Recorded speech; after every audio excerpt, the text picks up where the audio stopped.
Magsasagawa pa rin ng investigasyon ang National Police Commission o NAPOLCOM kaugnay sa pagkakasangkot ng isang pulis sa umanong pagharang at pagtatalo sa fire truck driver.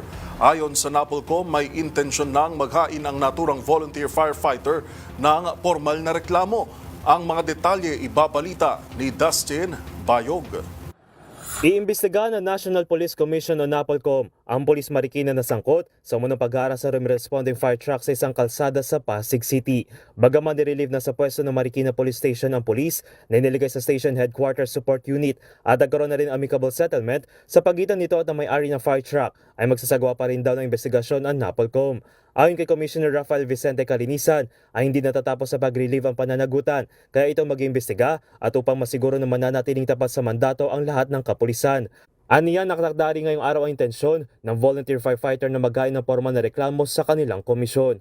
Base sa inisyal na investigasyon ng Marikina Police, nagugat ang pagtatalo ng fire truck driver at ng pulis sa hindi pagkakaintindihan sa kalsada kung diretso ba o titigil ang naturang fire truck. Kaya nagulat umano ang pulis sa pagbusina at nagkaroon din daw umano ng muntikang aksidente sa isang tricycle. Bunsod ang insidente, naglabas na rin ng show cause order ang Land Transportation Office o LTO laban sa pulis habang suspendido na rin ang kanyang lisensya sa loob ng 90 araw. Samantala, nakasad sa Section 43 ng Republic Act No. 4136 o Land Transportation and Traffic Code ang dapat pagbibigay daan sa may tinuturing na emergency vehicle gaya ng fire truck at ambulansya.